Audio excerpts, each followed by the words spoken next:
Entonces, las ventajas básicamente de este esquema están dadas a la vista, ¿no es cierto? Son básicamente una inyección. Entonces, ustedes se dan cuenta cómo lo podemos hacer. Podemos hacerlo en una o en dos inyecciones y básicamente nos va a permitir tener menor errores. ¿Ok? Yo creo que este esquema es el más fácil de todos. ¿Cuál es el esquema convencional? Es aquel que se ocupa cuando el esquema basal no es suficiente. Se puede calcular con una dosis de 0.5 a 0.6 unidades por kilo. Es el esquema que ustedes conocen como el esquema americano, el de 2/3 y 1/3. ¿Ok? Ya no es un esquema basal, pues se trata de cubrir no solo el basal, sino que también los prandiales. Este esquema nos obliga a dar un régimen de 3 comidas y 3 colaciones a las pacientes, porque tiene un alto riesgo de hipoglicemia, sobre todo prealmuerzo y en la madrugada, lo que conocemos nosotros como el efecto Somogy. Es fácil para nosotros los médicos porque es el más simple de calcular y es el que se ocupa en todas partes. Básicamente, ustedes hacen un conteo global. Por ejemplo, si la señora pesa 80 kilos y le vamos a dar una dosis de 0.6, sería 8 por 6 por 8, 48. Se calcularían 2/3 de NPH y el resto del tercio que nos queda sería de cristalina. ¿Ok? Y esa NPH la podríamos dividir en 2/3 y 1/3. ¿Ok? 2/3 en la mañana y 1/3 en la tarde. Y la insulina cristalina la podríamos colocar reforzando las zonas donde hay más necesidad de insulina. Por ejemplo, puede ser en la mañana y en la noche, o puede ser prealmuerzo, precena, etcétera, etcétera. ¿Sí queda claro ese concepto, chicos? Sí, hagamos un ejercicio, ¿vale? Para que lo entiendan. Por ejemplo, Paulita, toma lápiz y papel y vamos a hacer este ejercicio. Si tenemos una señora que pesa 90 kilos y le vamos a dar una dosis de 0.6 unidades, ¿cuántas unidades en total de insulina le damos a esa señora? 54. 54. Entonces, ahora vamos a saber cuántas unidades de NPH le vamos a dar, que serían 2/3, ¿no es cierto? O sea, de esas 54 unidades, 36. tendríamos que darle 36 unidades, ¿verdad? Y nos quedan 18 de cristalina. Sí. Ahora, ¿cómo vamos a distribuir esas unidades de NPH? Eso es lo que nos interesa saber en este momento. Entonces las dividimos en 2/3 en la mañana y 1/3 en la tarde, ¿no es cierto? Sí. Entonces nos quedarían 24 unidades en la mañana y 12 Y unidades 12 en en la la tarde. tarde, ¿cierto? Y lo otro que nos queda, lo otro que nos queda, que son las 18 de cristalina, podríamos colocarlas 9 en la mañana y 9 en la tarde, o 9 al almuerzo y 9 en la cena. Eso ahí uno va jugando de acuerdo al requerimiento de la paciente. Pero ojo, porque acuérdense que hay pacientes, perdón, hay jeringas que no permiten administrar la insulina de a dos en dos, solo de a dos en dos, no de a tres, no por números impares. Entonces, si eso llegara a ser así, uno puede saltarse la regla de 50-50 y poner, por ejemplo, 8 en la mañana y 10 en la noche, o 6, etcétera, etcétera, etcétera, de acuerdo a las necesidades de la paciente. Y si uno nota que a pesar de eso la paciente no se está manejando de manera adecuada, puede subir la dosis incluso a 0.8 unidades por kilo, y algunos autores que hablan de una unidad por kilo. ¿Ok? Eso va de acuerdo a las necesidades de los pacientes. Ya si uno no logra compensar a la paciente con dosis tope, tiene que ayudarse con otro tipo de insulina en el momento en que la paciente esté fallando. Por ejemplo, si está haciendo, no sé, periodos de hiperglicemia en el almuerzo y con la cristalina no lo logramos, podemos colocarle un refuerzo o acudir al uso de insulina ultra rápida. ¿Vale? ¿Quedó claro ese? Ese es el esquema que ocupan todos ustedes. ¿Ok? Porque es el esquema más simple es el esquema 2/3, 1/3 que lo ocupan todo el mundo. Si bien es cierto, es el más fácil para nosotros, es el más difícil para el cuerpo, porque no estamos remedando para nada bien el metabolismo normal del cuerpo humano. ¿Ok? Bien. Continuemos entonces. El esquema convencional no es el más fisiológico como ustedes lo ven. Tenemos altas concentraciones en el ayuno, se nos caen al almuerzo y vuelta de nuevo en la cena con ciertos picos. Y el problema es aquí en la madrugada donde podemos tener el bendito efecto Somoji, ¿ya? Que incluso eso nos obliga a muchos de nosotros a tener que hacer monitorización de glicemia en la madrugada a las 2 de la mañana. Ahora vamos a ver el esquema Basal Plus. Lo ocupamos cuando el esquema Doctor, Basal, dígame, Fran, una pregunta que no me quedó claro. En la NPH se divide 2/3, 1/3 también, claro, pero ¿hay que dar el 2/3 AM o PM? ¿O AM, da lo mismo? AM, AM, ya. Ya AM, lo tenía claro. porque cuando tú estás en periodo de vigilia, puedes monitorizar los periodos de hipoglicemia y en cambio en la noche las señoras se supone que duermen, Ujú, porque ya. ya la guagua la fabricaron, entonces ya pueden dormir, ¿cierto? Ya, doctor, gracias. Algunos, uno nunca sabe. Ah, sí, me han contado, diga, me han contado. Gracias, doctor. Bien, las pacientes que, Doctor, a ver, dígame, que yo me acuerdo los diabetólogos en medicina interna le ponían la NPH en la noche para esas hipoglicemias nocturnas o matutinas. ¿Se puede hacer embarazadas eso igual o no? es que eso es lo que estamos diciendo vos, Cristian. Las embarazadas, por eso les colocamos la dosis más baja de NPH en la noche, el No, un no, no, tercio. pero la fuerte, o sea, la dosis fuerte en la noche para que en la madrugada no tenga la hipoglicemia. Es que no tiene sentido lo que me estás diciendo. Porque si tú le estás poniendo la dosis fuerte, tienden a ser más hipoglicemia. Perdón, la hiperglicemia, sí, la hiperglicemia. O sea, Matutina recuerda de que las mujeres fisiológicamente embarazadas en la mañana tienen periodos de hiperglicemia. Pero si claro. nosotros exageramos en la dosis de la noche y la paciente nos hace una hipoglicemia, nos podemos llevar corta la guagua. Porque la señora en la noche se supone que es cuando duerme. Si nosotros vamos a ocupar dosis altas de insulina en la noche, obligatoriamente vamos a tener que monitorizar una glicemia a las 2 de la mañana. Y de verdad Mm, que para alguien que no sea médico y que no sea obstetra, no es muy agradable levantarse a medirse el azúcar a las 2 de la mañana. claro, Ahora en pandemia puede que no sea tan terrible, pero en condiciones normales, yo creo que no es tan agradable tener ese tipo de monitoreo. Entonces, ahí es donde entra a jugar un papel importante este esquema que les voy a hablar ahora, que es el Basal Plus. ya. Básicamente, en este esquema se agrega un bolo con 4 unidades antes de la comida más grande, que en este caso sería el almuerzo, y se mide la glicemia postprandial y se aumenta de a 2 unidades hasta llegar al target. En nuestro caso, como lo hemos hablado, el target nuestro es de 140, ¿no es cierto? 120 o 140, de acuerdo al target que ustedes ocupen, si es a la hora o es a las 2 horas. ¿Ok? Entonces, ojo con eso.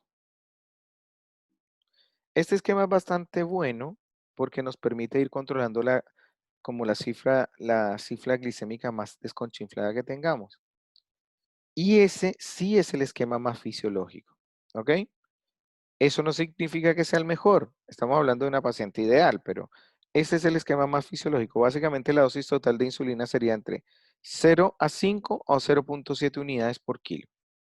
Y se dejaría 50 a 60% del el basal y un 40 o un 50% de preprandial, de acuerdo a la necesidad del paciente.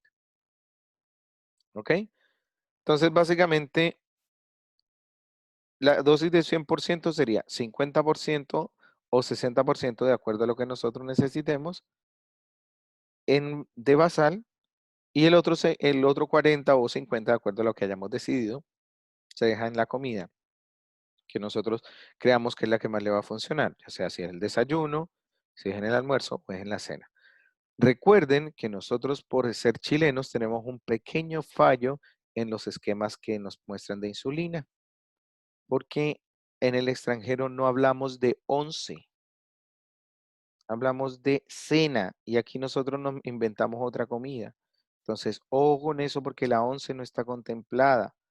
Y ustedes se dan cuenta que todos los chilenos que se respeten tienden a tomar oncecita. Entonces, definitivamente la comida o la cena se nos convierte en una comida fuerte como el almuerzo, si le juntamos la 11.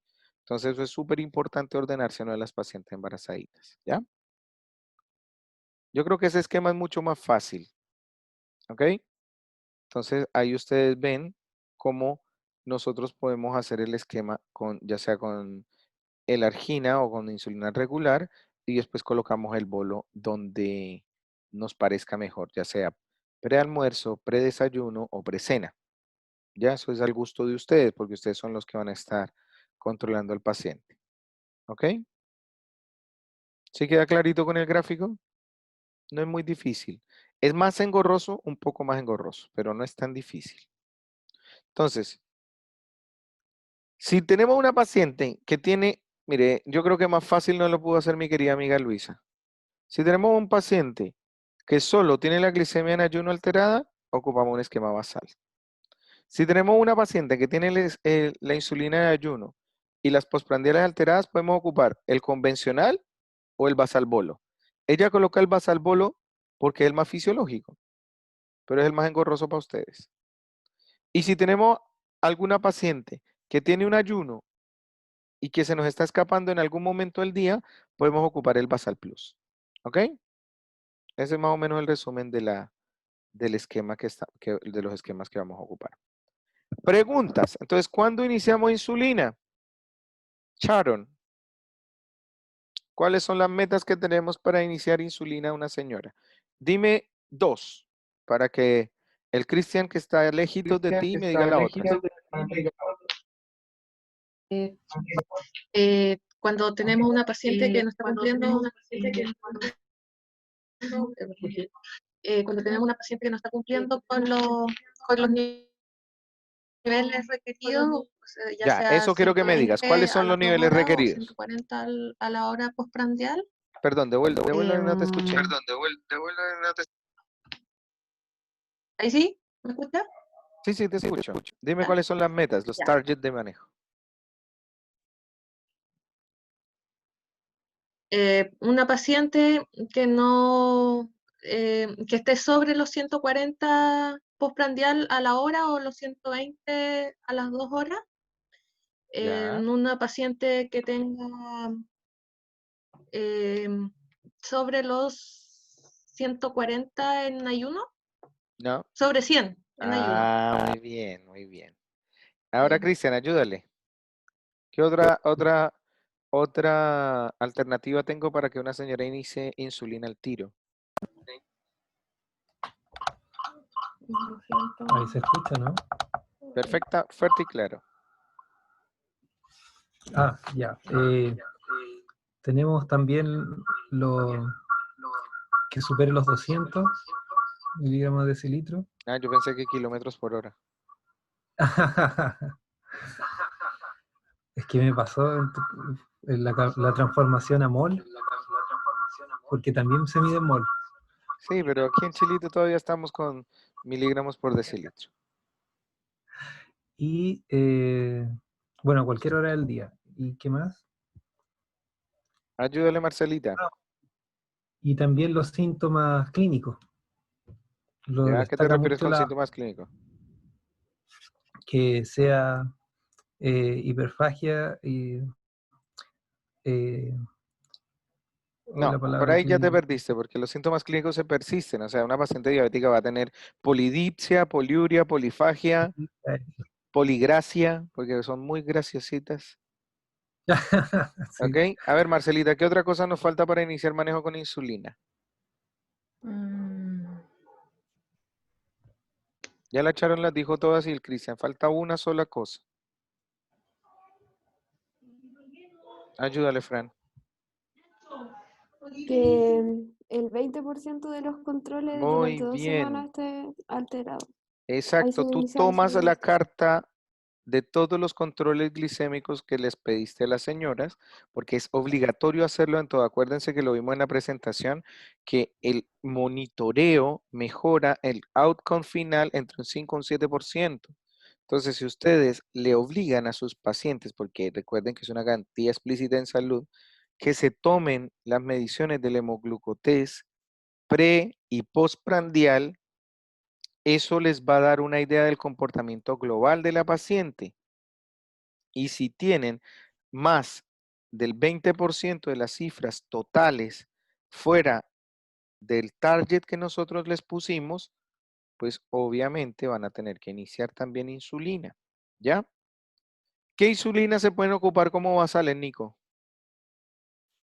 Se pueden ocupar la NPH Bien, y la Detemir. Detemir o también la gelargina, ¿no es cierto? El problema es que es más cara, bien. ¿Cuál es la diferencia que existe entre una y otra, Paula? El precio. Ya, muy bien. Una tiene PIC y la otra no tiene PIC. La de Temir no tiene PIC variable y la NPH sí tiene PIC. Muy bien, ¿y qué más? Entre la hora de acción. Y Falta solo una cosa. De la Detemir.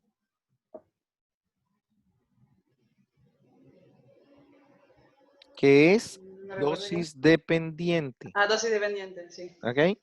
Bien, ¿qué insulinas podemos ocupar como prandiales? Las cristalinas. Muy bien, Aspar. muy bien. Esas son de acción rápida o ultra rápida. Incluso alguna intermedia podríamos ocupar, ¿ya? ¿Y cuál es la diferencia que existe entre la rápida? Bueno, es que ya el mismo nombre lo dice, ¿no es cierto? La diferencia que hay entre una cristalina y una ultra rápida es el tiempo de inicio de acción y el pic de acción máxima. Luego, eso los va a obligar, jóvenes, a que conozcan el pic de acción de la NPH y de la cristalina, ¿ok? Y eso les va a servir para toda la vida. Muy Yo tengo bien, una muy consulta bien. muy técnica y quizás muy básica, pero Está bien, aquí no hay no sé preguntas dónde, tontas, sino tontos que no preguntamos. Dale. porque yo no lo vi, no sé dónde se instala se inyecta. Bueno, eso es Subcutáneo. súper ¿En qué importante, parte? mira. Eso es súper importante porque ustedes van a ser los jefes del equipo. A las pacientes diabéticas no les falta grasa. A las únicas que les falta grasa es a las diabéticas pregestacionales y casi siempre a las tipo 1. Y es súper importante que ustedes les enseñen a buscar las zonas de punción. ¿Por qué? Porque si la paciente se pincha en el mismo sitio, va a generar área de distrofia e irregularidad en el tejido celular subcutáneo y eso posteriormente va a generar problemas, no solo para la aplicación, sino también para la absorción del medicamento. Entonces debe ser un sistema horario de rotación que puede ser en el abdomen, en el muslo, en el glúteo o en el brazo, en el tejido celular subcutáneo. ¿Ok? Si se inyecta con una jeringa, esta jeringa debe introducirse en el tejido celular subcutáneo previa realización del pliegue, dependiendo de la longitud de la aguja, que habitualmente se recomienda que sea de 31 G y no más allá de 8 milímetros, y se debe instilar de forma lenta, continua, la insulina.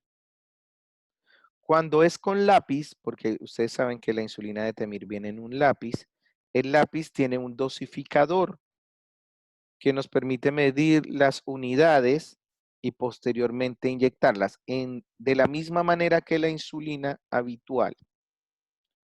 ¿Cuál es el punto? 1.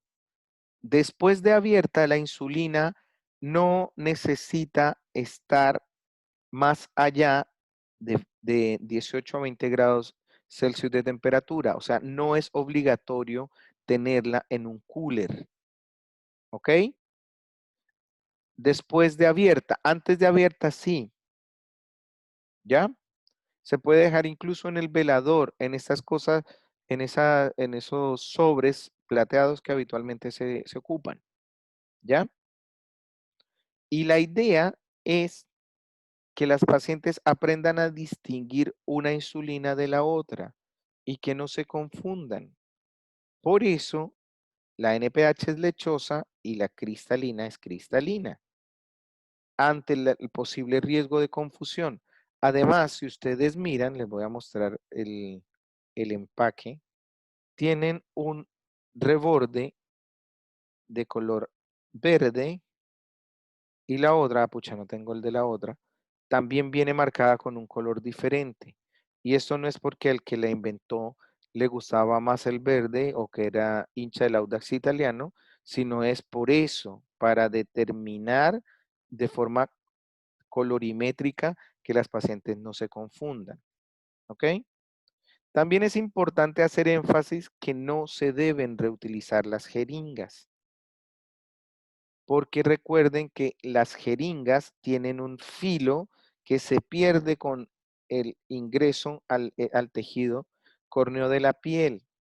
Entonces van a generar mayor dolor y puede que no tengan cierto tipo de mayor riesgo de infección y que tengan cierto tipo de pérdida del filo de la aguja y generen problemas en el momento de la administración.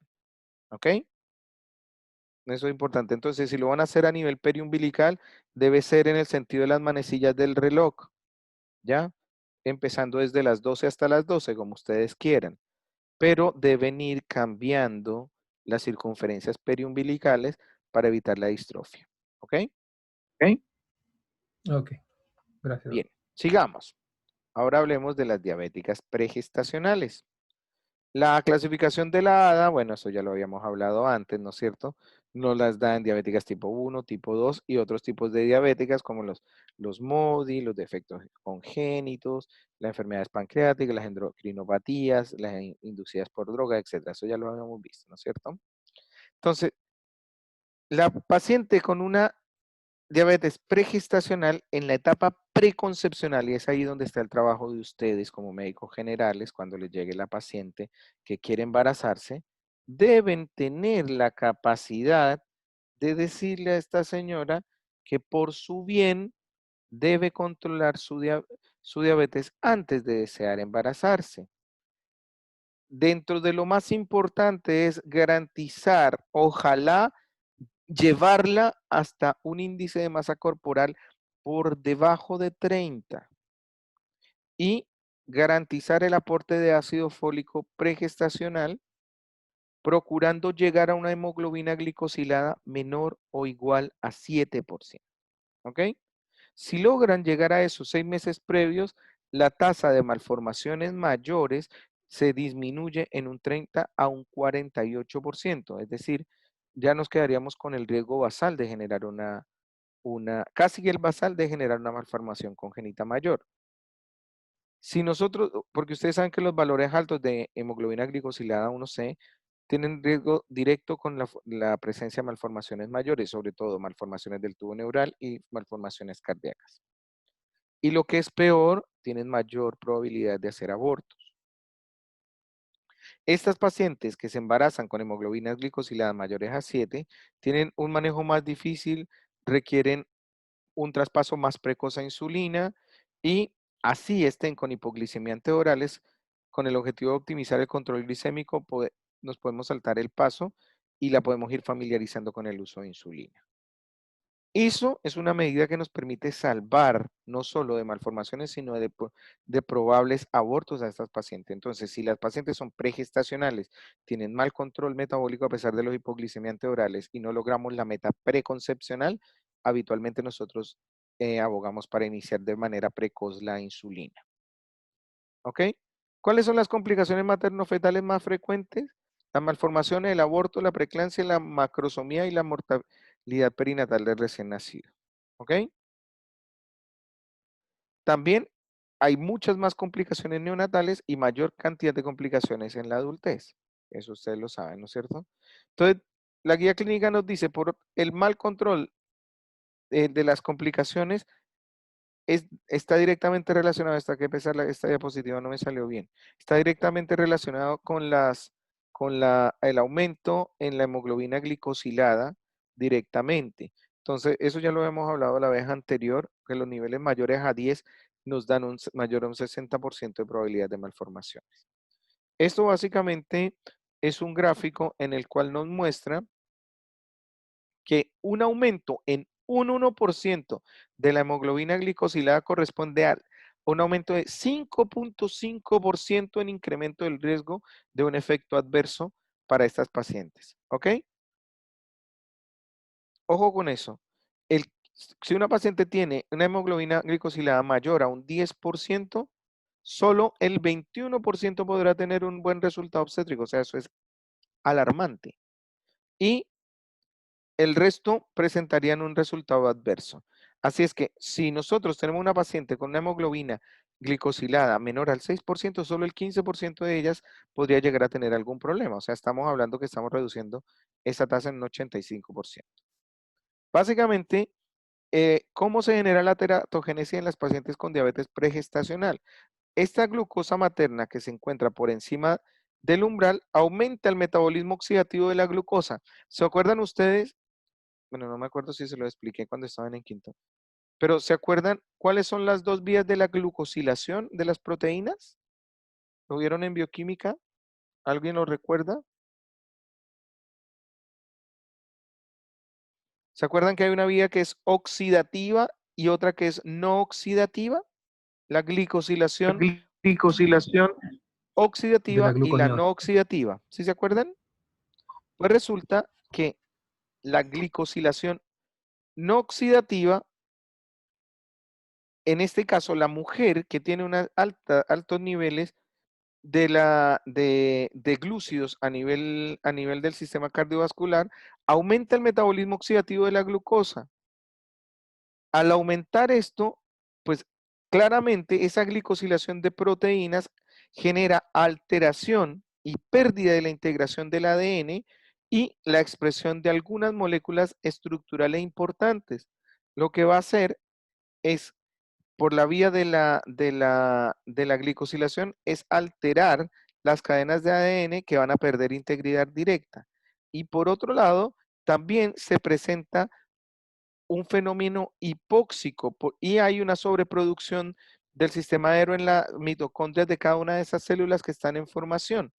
Eso va a generar básicamente inhibición de un coactivador transcripcional que es el GADPH y a su vez va a generar alteraciones en la activación de alguna expresión de algunos genes estructurales importantes, y eso hace que no haya una contrarregulación negativa, sobre todo en el P53, y al no haber eso, pues va a haber sustancias libres que van a generar teratogenia a nivel de la formación de estructuras como el sistema nervioso central, el corazón, el sistema digestivo, sistema renal, dentro de otros. A su vez, ese sistema aeroinduce a la muerte celular directa porque genera daños estructurales en la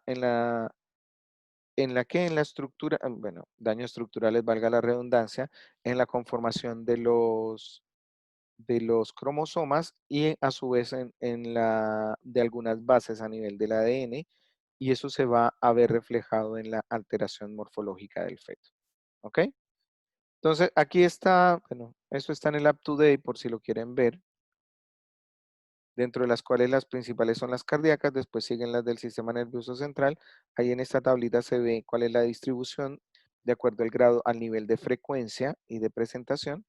Y otra cosa que es muy, muy importante es la asociación que existe entre niveles elevados de glicemia, el outcome más importante, en este caso, que es el no control de la diabetes y la presencia de aborto. ¿Ok? Si ustedes ven, en estas pacientes que tuvieron poco control, el 50% de ellas presentó un aborto espontáneo y habitualmente de esta el 50% presentó una malformación congénita. Con respecto a a pérdidas de los embarazos, es muy alta la probabilidad de que una mujer lo haga. Para tener una mejor estructura y una mejor clasificación, la doctora White nos regaló la clasificación que ella inventó, que básicamente nos permite ver cómo es el inicio y el compromiso de la diabetes de acuerdo a lo que está generando en el cuerpo. Esta clasificación ustedes la pueden encontrar en cualquier parte y nos da la idea directa. Esta es la clasificación modificada de White, que no sé también por qué me salió así, pero básicamente nos muestra cuál es el compromiso y el daño que genera la diabetes en el organismo de acuerdo a la etapa en la que la encontremos, cuál es el tiempo de instauración en la paciente y cuál es el compromiso que ella tiene de acuerdo a la evolución de la patología. ¿Cuáles son las recomendaciones que nos da el Ministerio de Salud para las pacientes con diabetes pregestacional? Primero, en la fase 0, en el primer trimestre, se tiene que detectar los factores de riesgo. Si los factores de riesgo son moderados, básicamente vamos a hacer una evaluación cada 3 meses para ver si hay algún tipo de órgano blanco comprometido, y si es severo tenemos que hacerlo mensual y derivarla a un equipo multidisciplinario de tercer nivel. ¿Ok? Si tenemos algún tipo de retinopatía o algún tipo de compromiso a nivel ocular, vamos a tener que solicitar la evaluación de un retinólogo para que nos haga una fotocoagulación láser y determinar si nos autoriza la realización de un parto vaginal, que muy probablemente si hay problemas a nivel de la retina no lo vamos a hacer. Desde el punto de vista renal, nosotros tenemos que hacer un estudio para ver si hay compromiso y si hay daño o hay nefropatía diabética presente. Debemos determinar si la creatinina es mayor a 1 gramo por decilitro y debemos, obviamente, antes de hacer una evaluación, ya sea con clearance de creatinina o con función renal completa, determinar si hay o no infección del tracto urinario previo para descartarla y después hacer el estudio concienzudo del compromiso renal de base. Se debe ordenar de forma sistemática la ecografía Doppler 11-14 y la 22-24 y un ecocardiograma fetal entre las 24 y 28 semanas pesquisando cardiopatías. Y en el tercer trimestre debemos realizar uno cada 2 a 4 semanas para mirar cuál es el crecimiento fetal, la presencia de líquido amniótico y si hay algún tipo de signo cardíaco de hipertrofia ventricular del feto. Se debe evaluar la unidad fetoplacentaria de acuerdo al control. Si la madre se encuentra bien controlada, pues de manera habitual. Si no, se puede aumentar los controles por lo menos a 1 o 2 veces por semana, dependiendo del esquema que estemos ocupando. Entonces, bueno, estas preguntas ya las conocemos. ¿Cuáles son las diabéticas que se incluyen en la diabetes pregestacional? ¿Cuál es el momento óptimo para iniciar el manejo? ¿Cuál es el parámetro más potente como predictor de malos resultados? Ya vimos que uno de esos parámetros es la hemoglobina glicosilada. Y los principales resultados adversos en diabetes pregestacional mal controlada son aborto, bueno, el principal es malformaciones congénitas graves o mayores, aborto, pérdida, óbitos fetales y los otros es comorbilidades materno-perinatales. ¿Ok? Bien. Diabetes es igual a educación, entonces eso es lo más importante que ustedes deben introducirle a sus pacientes.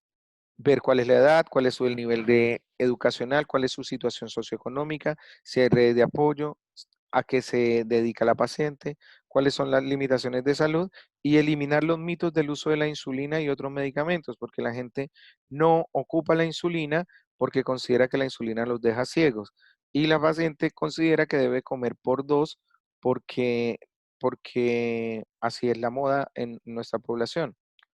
Entonces deben explicarle qué es la diabetes gestacional, cuáles son las metas de tratamiento, cuáles son las posibles complicaciones, cómo se debe alimentar, que se puede realizar actividad física durante el embarazo, que es obligatorio que se realice el automonitoreo, que puede utilizar medicamentos que no van a matar la guagua ni le va a salir con colechancho, que van a necesitar también el manejo de insulina, educarlos frente al manejo y el afrontamiento de la hipoglicemia y deben darle las indicaciones en el puerperio. ¿Qué es lo que deben saber las matronas? Bueno, básicamente les quiero mostrar el protocolo del hospital, que la paciente ingresa al policlínico de alto riesgo obstétrico, se deriva de la APS, se clasifica en diabética pregestacional o gestacional. Si es pregestacional, se le pide la hemoglobina, el perfil lipídico, las pruebas tiroideas, el estudio de órgano blanco, creatinina, ecoobstétrica, fondo de ojo, y se clasifica según la clasificación de White modificada. Si es gestacional, se pide hemoglobina glicosilada, pruebas tiroideas, la ecografía, el índice proteinuria creatinuria y una eco obstétrica. Eso después de las 20 semanas, obviamente, ¿no es cierto? De las 20 semanas. Bueno, se da una interconsulta a la nutricionista y se evalúa por parte de la matrona, quien la educa y la ingresa al DARO. Le da la maquinita, le da los insumos que la paciente necesita. En la segunda semana, que debe ser 2 semanas después, se evalúa básicamente con los exámenes solicitados, se ve el panel glicémico y se caracteriza con manejo óptimo o subóptimo. Si está óptimo, se sigue controlando entre 2 a 3 semanas. Si es subóptimo, se decide si se le da una segunda oportunidad de acuerdo a las características de la paciente o se determina el inicio de insulina o metformina. Posteriormente a eso, los controles se hacen 2 a 3 semanas, se evalúa el panel del hemoglucotel, la unidad fetoplacentaria y se pide un examen de orina completa para mirar que no haya signos de cetonuria o que no haya glucosuria, porque hay muchas mujeres que se ponen a aguantar hambre y pues nos dan signos de cetonuria. ¿Ok? Después de eso se determina cuál es la interrupción. Diabetes con dieta se interrumpen al término, las con insulina en las 38 semanas y la vía del parto según el criterio obstétrico de la paciente. Si es pregestacional con insulina, no puede pasar de las 38 semanas. Si es una paciente con categoría D o más de White, no puede pasar de las 36 semanas y debería hacerse en tercer nivel. Básicamente los protocolos de hospitalización se comprueba si con régimen la paciente se controla o no y posteriormente dentro de la hospitalización se determina si necesita de insulina, se le explica la técnica de administración y cómo reconocer la hipoglicemia. Estas eran unas pautas que nosotros tenemos que yo creo que ustedes las han visto allá. Eso lo dejamos hecho para determinar cuál es el esquema que estamos ocupando y cuál es la cantidad de insulina que se va a instalar. Aquí está el esquema basal bolo fijo y cuál es el protocolo periparto y parto básicamente es cómo vamos a instaurar el manejo de las pacientes diabéticas durante el parto, idealmente mantener las normoglicémicas y evitar la hipoglicemia. ¿Ok? Bien, muchachos. Cuando la paciente es por cesárea electiva, básicamente se administra lo de la cena y nada más. Se deja en ayuno y se hace esta receta de cocina para garantizar la glicemia. Si se me llega a, bueno, voy a desconectarme para darle las últimas indicaciones. Déjeme un poquitito.